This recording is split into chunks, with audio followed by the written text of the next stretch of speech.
جرم و سزا کی تحقیقی کہانیوں میں آپ نے بہت سنا ہوگا کہ چوری، ڈکیتی، رہزنی، جیب تراشی جیسی وارداتوں کا مقدمہ صرف لوٹنا ہوتا ہے۔ البتہ قتل ایسی واردات ہے جس کے متعدد باعث اور مقاصد ہوتے ہیں، اسی لیے تفتیش کرنے والا پولیس آفیسر سب سے پہلے قتل کا باعث معلوم کرنے کی کوشش کرتا ہے۔ یہ معلوم ہو جائے تو تفتیش کی کامیابی سہل ہو جاتی ہے۔ یہ تو تفتیش اور تحقیقات کے اسرار و رموز ہیں، ان پر مزید تبصرے سے گریز کروں گا۔ مجھے کہنا یہ ہے کہ آپ جان گئے ہوں گے کہ اپنے ملک میں کس نوع کے جرائم کا ارتکاب ہوتا ہے اور ہر جرم کا خفیہ پس منظر کیا ہوتا ہے۔ میں 2 وارداتوں کی کہانی سناؤں گا، جن میں ایک واردات اغوا کی ہے اور دوسری قتل کی۔ آپ نے ان دونوں وارداتوں کی طرح کی ایک نہیں کئی کہانیاں سنی ہوں گی، لیکن میں جو وارداتیں سنا رہا ہوں ان کا پس منظر آپ کو حیرت میں ڈال دے گا، اور شاید آپ کو یہ اشارہ بھی مل جائے کہ مشرقی پاکستان کو بنگلہ دیش بنانے میں کیسے کیسے عوامل کار فرما تھے۔ میں نے اپنی پہلی کہانی میں پٹنہ سے اپنے خاندان کی ہجرت کے متعلق بتایا تھا۔ میں ڈھاکہ چلا گیا اور اپنے خاندان کو وہیں آباد کر دیا۔ وہاں تو ہر طرف ہندو چھائے ہوئے تھے۔ ٹریڈ اور انڈسٹری، اہم سرکاری محکمے، پولیس اور عدالتیں وغیرہ ہندوؤں کی مٹھی میں تھیں۔ بڑے بڑے ٹھیکے ہندوؤں کے پاس تھے، مسلمانوں کے ہاتھوں میں چھوٹی چھوٹی ٹھیکے داریاں تھیں، اور سرکاری محکموں میں اگر مسلمان سرکاری عہدوں پر فائز تھے تو وہ چھوٹے چھوٹے عہدے تھے۔ بنگالی مسلمانوں کی اکثریت دیہات میں زراعت پیشہ اور شہروں میں مزدور پیشہ تھی۔ آزادی کے وقت ہندو آبادی کی ایک بڑی تعداد مشرقی پاکستان سے ہندوستان چلی گئی، لیکن جو ہندو مشرقی پاکستان میں رہ گئے تھے ان کی تعداد بھی اچھی خاصی تھی۔ انہوں نے تجارتی منڈیاں اور ٹھیکے داریاں اپنے قبضے میں رکھیں۔ سن 1948 میں مجھے راجشاہی کے پولیس اسٹیشن کا چارج لینے کے لیے بھیج دیا گیا۔ وہاں کوئی زیادہ کام نہیں تھا، وقت اور ملک کے حالات ایسے تھے جن میں جرائم کا ارتکاب بہت ہی کم ہوتا تھا۔ لیکن دسمبر سن 1948 میں ایک مسلمان بنگالی لڑکی کے اغوا کی واردات ہو گئی۔ پولیس اسٹیشن جو اشخاص رپورٹ لے کر آئے ان میں ایک لڑکی کا باپ تھا۔ اس کے لباس اور حلیے کو دیکھ کر کوئی شک نہیں رہتا تھا کہ غربت اور محنت مزدوری میں عمر گزر رہی ہے۔ اس کی عمر 55 سال سے زیادہ تھی۔ دوسرا شخص لاپتہ لڑکی کا بڑا بھائی تھا۔ اس کا حلیہ اور لباس باپ سے بہتر تھا۔ ان دونوں کے ساتھ ایک تیسرا شخص بھی تھا جو ہندو تھا۔ یہ لڑکی کے بھائی کی عمر کا معلوم ہوتا تھا، 27-28 سال۔ امیرانہ لباس میں ملبوس تھا۔ تعارف یوں ہوا کہ پٹسن کا تاجر اور اپنے باپ سے الگ کاروبار کرتا ہے۔ لاپتہ لڑکی کا باپ اس ہندو کا ملازم تھا۔ لاپتہ لڑکی کا نام عائشہ تھا، عمر 19-20 سال بتائی گئی۔ بچے پیدا کرنا بنگالیوں کی ہابی ہے۔ کھانے کو ملے نہ ملے، ڈھاکہ اور دوسرے بڑے شہروں کی فٹ پاتھوں پر پورے خاندانوں کی صورت پڑے ہیں، اور فٹ پاتھوں پر ہی بچے پیدا کیے چلے جا رہے ہیں۔ گمشدہ لڑکی عائشہ کے 9 یا غالباً 10 بہنیں اور بھائی تھے۔ عائشہ دوسرے نمبر پر تھی اور پہلے نمبر پر یہ بھائی تھا جو پولیس اسٹیشن پر میرے سامنے بیٹھا تھا۔ اس کا نام بدر الحق اور ہندو کا نام شرما موجمدار تھا۔ یہ سارے نام میری ڈائری میں لکھے ہوئے ہیں۔ کیس چونکہ اہم تھا اس لیے اس کے واضح اشارے ڈائری میں محفوظ کر لیے تھے۔ ان تینوں کو معلوم نہیں تھا کہ لڑکی کس طرح لاپتہ ہوئی۔ یہ بھی حتم و یقین کے ساتھ نہیں کہا جا سکتا تھا کہ لڑکی کو اغوا کیا گیا ہے۔ انہوں نے بتایا کہ لڑکی صبح باہر نکلی پھر واپس نہیں آئی۔ وہ 1 روز پہلے نکلی تھی۔ اگر یہ دسمبر سن 1948 کے بجائے دسمبر 1947 ہوتا تو یہ شک بعید از قیاس نہ تھا کہ لڑکی کو ہندوؤں نے اغوا کیا۔ اگست 1947 اور اس کے بعد آنے والے چند مہینوں کے دوران مشرقی پاکستان میں ویسے ہی ہندو مسلم فسادات چلتے رہے تھے جیسے ہندوستان کے متعدد صوبوں، خصوصیت سے مشرقی پنجاب، کشمیر اور بہار میں ہو رہے تھے۔ مشرقی پاکستان میں ہندو ہندوستان کو بھاگے تو تھے، لیکن طاقتور ہندو بھی تھے جو بھاگے نہیں، بلکہ انہوں نے مسلمانوں کے اس اکثریتی صوبے مشرقی پاکستان میں مسلمانوں کا خون بہایا تھا، اور جہاں موقع ملا کسی مسلمان لڑکی کو اغوا کر کے ہندوستان لے گئے۔ اس ابتدائی عرصے میں دونوں ملکوں میں شہری امن اور قانون رہا ہی نہیں تھا۔ ہم پولیس والے ہی جانتے ہیں کہ ہم نے امن و امان کیسے کیسے جتنوں سے بحال کیا اور کس طرح قانون کی بالادستی بحال کی تھی۔ قائد اعظم رحمۃ اللہ علیہ مارچ 1948 میں گورنر جنرل کی حیثیت سے مشرقی پاکستان آئے تھے۔ پولیس اور فوج کی انٹیلیجنس کے لیے راتوں کی نیندیں حرام ہو گئی تھیں۔ اس کے بعد مشرقی پاکستان میں فرقہ واریت کی وارداتیں ختم ہو گئی تھیں۔ بدیں وجہ میں نے یہ شک ذہن سے نکال دیا کہ عائشہ کو کسی ہندو نے مسلمان لڑکی سمجھ کر اغوا کر لیا ہوگا۔ میں نے اس کے باپ اور بھائی سے 2 باتیں دریافت کیں، ایک یہ کہ کسی کے ساتھ دشمنی ہوگی اور دوسری یہ کہ کسی سے محبت ہوگی اور اس کے ساتھ شادی کرنے کے لیے اس کے پاس چلی گئی ہوگی۔ اس کے باپ اور بھائی نے دشمنی کا شک فوراً ہی رفع کر دیا۔ باپ نے کہا کہ ہم غریب لوگ کسی سے کہاں دشمنی مول لے سکتے ہیں۔ ہندو شرما موجمدار جو ان کے ساتھ آیا تھا ابھی خاموش بیٹھا تھا۔ دشمنی کی بات ہو چکی تو ہندو نے اپنی گفتگو شروع کی۔ یہ بیچارے پوری بات کہتے ڈرتے ہیں، موجمدار نے کہا۔ یہ تو آپ کے پاس آ بھی نہیں رہے تھے۔ بابا یعنی عائشہ کے باپ نے مجھے بتایا کہ بڑی لڑکی کل صبح گھر سے نکلی تھی، آج صبح تک واپس نہیں آئی۔ بابا نے میرے خاندان کی بہت خدمت کی ہے۔ یہ رو رہا تھا، بہت شریف، دیانتدار اور وفادار آدمی ہے۔ میں نے اسے کہا کہ اپنے بڑے بیٹے کو ساتھ لو اور پولیس اسٹیشن جا کر رپورٹ لکھواؤ۔ یہ پولیس کے نام سے ہی ڈر گیا۔ میرے اصرار پر یہ اس بیٹے بدر کو ساتھ لے آیا۔ دونوں نے مجھے کہا کہ میں ان کے ساتھ چلوں۔ میں آ گیا۔ یہ آپ کو پوری بات نہیں بتا رہے، وہ مجھ سے سن لیں۔ اس ہندو نے جو تفصیلی بیان دیا وہ میرے الفاظ میں اس طرح تھا کہ ان لوگوں کی کسی کے ساتھ دشمنی نہیں تھی، لیکن 2 افراد ایسے تھے جن پر شک کرنے کا جواز موجود تھا۔ پنجاب کا رہنے والا ایک جوان سال آدمی عائشہ کے ساتھ شادی کا خواہش مند تھا۔ میری ڈائری میں اس کا نام عبد الخالق لکھا ہوا ہے۔ آزادی سے پہلے اس کا باپ بنگال پولیس میں ہیڈ کانسٹیبل ہوا کرتا تھا۔ عبد الخالق یہیں مشرقی بنگال میں پرورش پا کر جوان ہوا۔ تھوڑی سی تعلیم حاصل کر کے اس نے ایک ہندو ٹھیکیدار کی نوکری کر لی، اور جب کچھ تجربہ حاصل ہو گیا تو اس ہندو سے الگ ہو کر چھوٹے پیمانے کی ٹھیکیداری شروع کر دی۔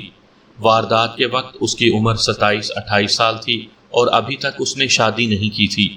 اس کا باپ اپنے بیوی بچوں کے ساتھ پنجاب چلا گیا، وہ ریٹائر ہو گیا تھا۔ عبد الخالق کو بنگال اتنا اچھا لگا کہ یہیں کا ہو کر رہ گیا۔ یہیں رہنے کی دوسری وجہ یہ تھی کہ اس کا سپلائی اور ٹھیکیداری کا کاروبار چل نکلا تھا اور روز بروز ترقی کر رہا تھا۔ یہ بھی ذہن میں رکھ لیں کہ عائشہ کا بڑا بھائی بدر عبد الخالق کا ملازم تھا اور کچھ پڑھا لکھا بھی تھا۔ اس کے متعلق یہ باتیں جو میں سپرد قلم کر رہا ہوں بدر نے بتائی تھیں اور کچھ موجمدار نے تفصیلات سناتے ہوئے بتایا کہ عائشہ کے باپ نے عبد الخالق سے وعدہ کر لیا تھا کہ وہ عائشہ کے ساتھ اس کی بات پکی کر دے گا۔ موجمدار کو پتہ چلا تو اس نے عائشہ کے باپ کو بتایا کہ عبد الخالق کو اپنی بیٹی نہ دے۔ جواز یہ پیش کیا کہ عبد الخالق شرابی کبابی آدمی ہے، علاوہ ازیں بنگالی بھی نہیں، یہ کسی بھی وقت یہاں سے اپنے وطن چلا جائے گا۔ ہو سکتا ہے کہ عائشہ کو یہیں چھوڑ جائے، اور اگر ساتھ لے بھی گیا تو میں جانتا ہوں کہ پنجاب کے لوگ بنگال کی لڑکیوں کو بالکل پسند نہیں کرتے، اس لیے وہاں جا کر وہ بہت پریشان ہوگی۔ میں زیادہ تفصیلات میں نہیں جا رہا، یہ نوٹ کر لیں کہ اس ہندو نے عبد الخالق کے خلاف ایسی زہرناک باتیں کی کہ عائشہ کے باپ نے عبد الخالق کو بیٹی دینے سے صاف انکار کر دیا۔ میں نے عائشہ کے باپ سے پوچھا کہ موجمدار کا یہ بیان کس حد تک سچ ہے۔ اس نے اس بیان کی تصدیق کر دی۔ اب ایک بات صاف صاف بتاؤ، میں نے باپ سے پوچھا، تم نے عبد الخالق کو بیٹی دینے سے انکار کر دیا تو اس کے بعد اس کا رویہ کیا تھا؟ کیا اس نے کبھی کوئی تمہیں دھمکی دی تھی؟ اس نے دھمکی نہیں دی تھی، باپ نے جواب دیا۔ ناراض ہوتا تھا اور 2-3 بار اس نے کہا تھا کہ مجھے ناراض نہ کرو ورنہ پچھتاؤ گے۔ تم اس کے ملازم ہو، میں نے بدر سے پوچھا۔ عبد الخالق کا تمہارے ساتھ رویہ کیسا تھا؟ کیا اس نے کبھی تمہیں ایسی دھمکی دی تھی کہ اسے تمہاری بہن نہ ملی تو وہ تمہیں نوکری سے نکال دے گا؟ میں آپ کو صحیح بات بتاتا ہوں، بدر نے جواب دیا۔ میرے ساتھ عبد الخالق صاحب کا رویہ بہت اچھا تھا، البتہ یہ کہتا تھا کہ اپنے باپ کو راضی کرو۔ میں تو راضی تھا، لیکن میرا باپ نہیں مانتا تھا۔ میری نگاہ میں عبد الخالق مشتبہ تھا، اس لیے میں نے عائشہ کے باپ اور بھائی سے ایسی پوچھ گچھ شروع کر دی جسے ہم اپنی زبان میں بال کی کھال اتارنا کہا کرتے ہیں۔ یہاں ان تفصیلات کا ذکر مناسب نہیں لگتا۔ میں یہ بتا دیتا ہوں کہ اس تھکا دینے والے سوال و جواب کے سلسلے میں مجھے حاصل کیا ہوا۔ ایک یہ کہ عائشہ عام بنگالی لڑکیوں کی نسبت خوبصورت تھی۔ بنگال لڑکیاں سانولے رنگ کی ہوتی ہیں، آنکھیں موٹی اور ان میں عجیب سی کشش ہوتی ہے اور بال لمبے۔ ان میں بعض کے رنگ سانولے کے بجائے گندمی ہوتے ہیں اور اس رنگ کو خوبصورت لڑکیوں کا رنگ کہا جاتا ہے۔ بنگالی لڑکیوں کے قد چھوٹے رہ جاتے ہیں، لیکن عائشہ کے متعلق پتہ چلا کہ عائشہ کا قد بنگال کے اوسط قد سے کچھ زیادہ تھا۔ پھر یہ پتہ چلا کہ عائشہ غریب گھرانوں کی لڑکیوں کی طرح مری مٹی فطرت کی لڑکی نہیں تھی، بلکہ اس میں ایک خاص قسم کی جرأت اور خود اعتمادی تھی۔ میں نے خصوصیت سے یہ دیکھا کہ موج مدار ان لوگوں کا مشیر اور ترجمان بنا ہوا تھا، اور ایسا لگتا تھا کہ جیسے ان کے فیصلے یہی شخص کرتا ہے۔ عائشہ کے باپ کا انداز کچھ ایسا تھا جیسے عائشہ کے متعلق اس کے فیصلے میں دوغلا پن ہے۔ وہ عائشہ کا ہاتھ عبدالخالق کے ہاتھ میں دینا چاہتا بھی تھا اور گریزاں بھی تھا۔ مجھے موج مدار کی ان مسلمانوں کے گھریلو معاملات میں مداخلت اچھی نہ لگی، لیکن یہ میرا مسئلہ نہیں تھا۔ میں نے سوچا کہ عائشہ کا باپ بڑے عرصے سے اس کا ملازم ہے، اس لیے وہ اسے خوش رکھنے کی کوشش میں ہے۔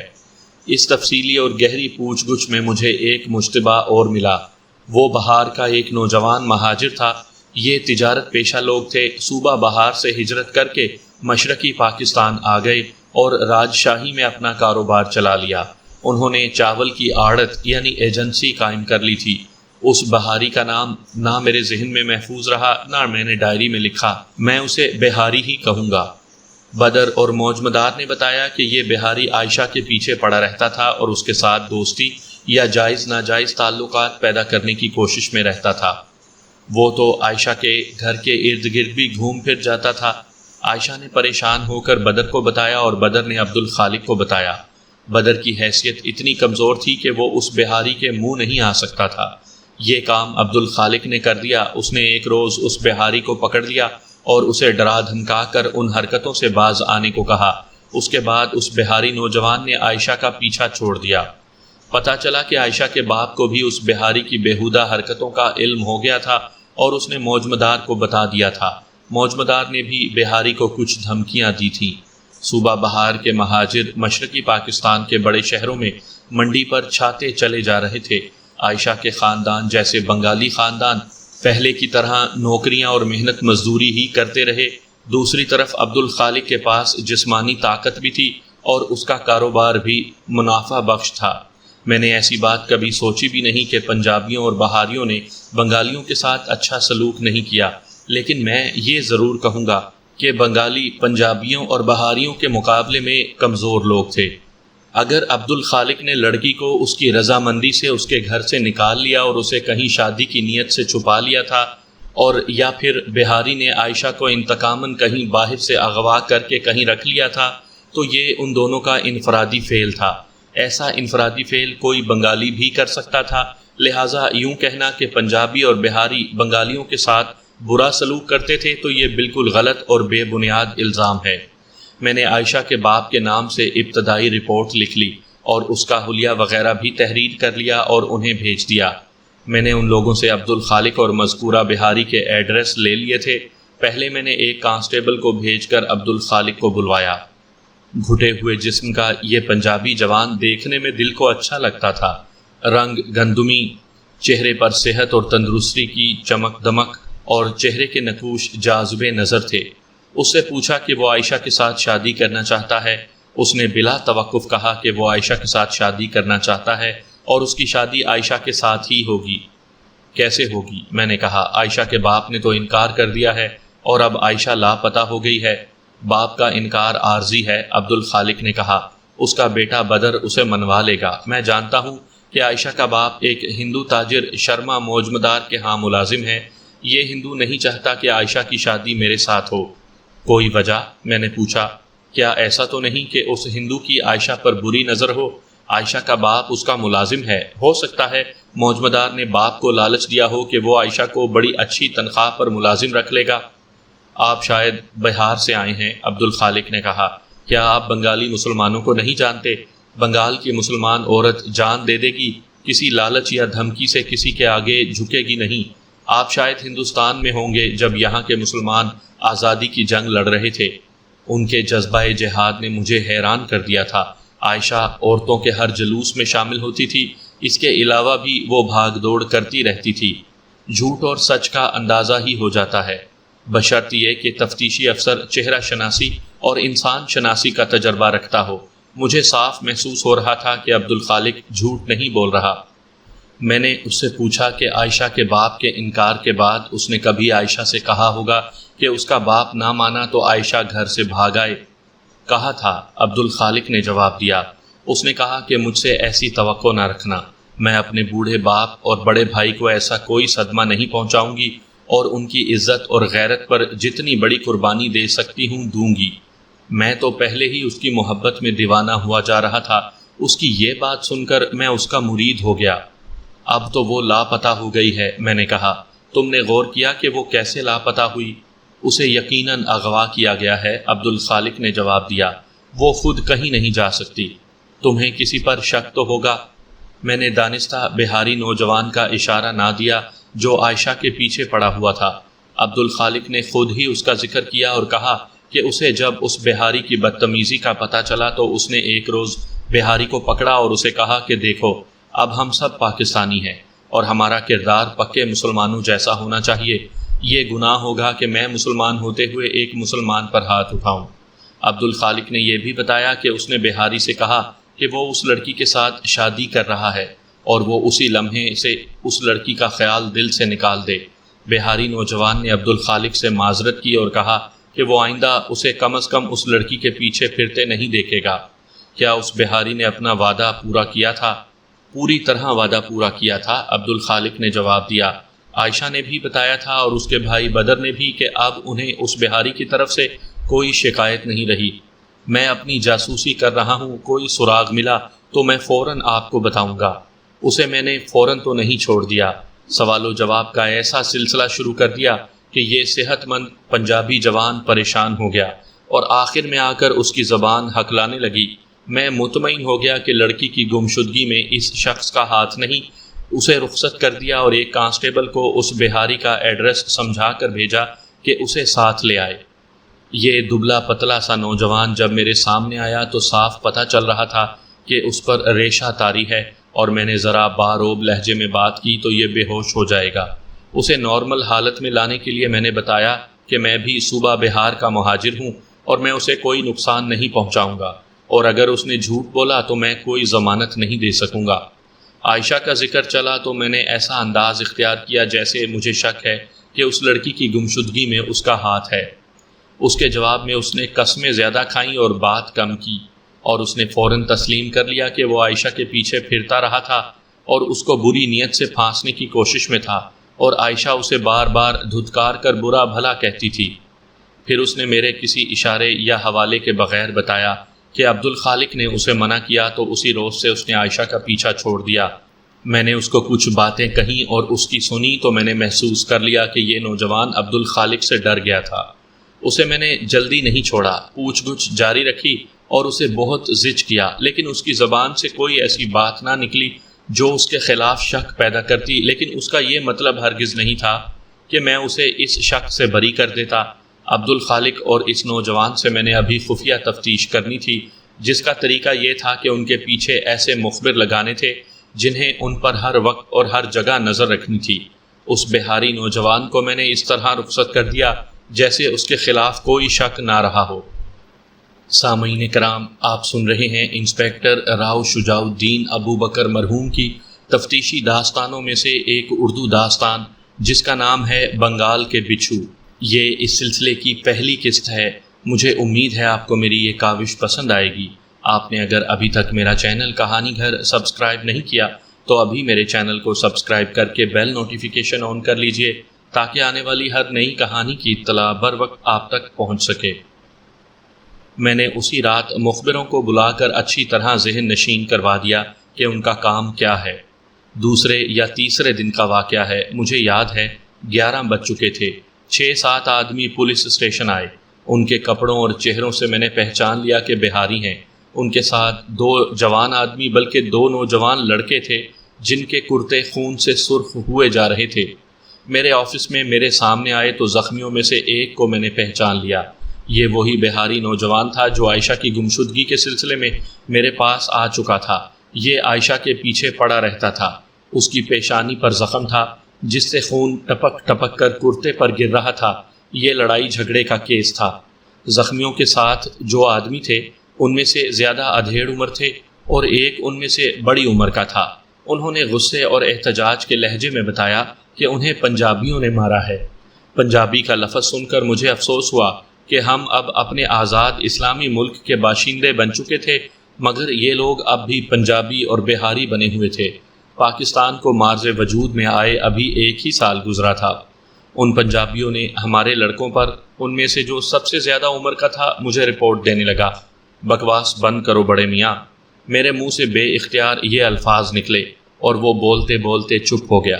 حیرت اور خوفزدگی کی کیفیت میں میرے منہ کی طرف دیکھنے لگا۔ وہ بزرگ تھا، مجھے اس کا احترام کرنا چاہیے تھا، لیکن اس وقت میرے قلب و نظر میں پاکستان کا احترام تھا۔ ابھی تو آزادی کے زخمیوں اور شہیدوں کا خون بھی خشک نہیں ہوا اور وہ اپنے آپ کو پاکستانی کہنے کے بجائے علاقائی تفریق میں پڑے ہوئے تھے۔ آپ بزرگ ہیں، میں نے کہا۔ انہیں یہ بتائیں کہ اب ہم پاکستانی ہیں۔ پنجابی مشرقی پاکستان میں ہو یا بلوچستان میں، بلوچی سرحد میں ہو یا پنجاب میں، بہاری یہاں ہو یا مغربی پاکستان میں، سب پاکستانی ہیں۔ اب بتاؤ کیا ہوا ہے؟ کس کے ساتھ لڑائی کر کے آ رہے ہو؟ بات یہ کھلی کہ عبد الخالق کے ساتھ ان کی لڑائی ہو گئی تھی اور ان کا بیان یہ تھا کہ عبد الخالق اور اس کے ساتھیوں نے انہیں زد و کوب کیا ہے۔ میں نے اس لڑائی مار کٹائی کی وجہ دریافت کرنے سے پہلے دونوں زخمیوں کے زخموں کا معائنہ کیا۔ پہلے بتایا ہے کہ عائشہ والے بہاری نوجوان کی پیشانی پر نہایت معمولی زخم تھا جو سر دیوار یا کسی اور چیز سے ٹکرانے سے آیا ہوگا۔ باقی جسم پر کوئی اور زخم نہیں تھا، نہ کہیں چوٹ کا نشان تھا۔ اس کے دوسرے ساتھی کے سر پر دائیں کان سے کچھ اوپر چھوٹا سا ابھار تھا، جس پر چھوٹا سا کٹ تھا، اس میں سے خون رس رہا تھا۔ کبھی آزما کر دیکھیں، اپنی پیشانی پر یا سر پر کہیں بلیڈ سے ذرا سا کٹ دیں، پھر سر کو دائیں بائیں جھٹکتے رہیں، پھر اپنے کپڑے دیکھیں، یوں پتہ چلے گا کہ جیسے جسم کا بے شمار خون کپڑوں پر بہہ گیا ہو۔ آپ یہ خون دیکھ کر گھبرا جائیں گے اور آپ کو دیکھنے والے کہیں گے کہ آپ کی تو کھوپڑی پھٹ گئی ہے۔ اگر یہ سارا خون انجیکشن والی سرنج میں ڈالیں تو پورا 1 cc بھی نہیں ہوگا۔ ایسے زخمی اسی حالت میں یہ توقع لے کر پولیس اسٹیشن جاتے ہیں کہ تھانے دار انہیں دیکھ کر مظلوم اور شدید زخمی سمجھے گا اور زد و کوب کرنے والوں کو فوراً گرفتار کر کے ان پر ارادہ قتل والی دفعہ لگا دے گا، لیکن تھانے دار اتنے کمزور دل اور اناڑی نہیں ہوتے۔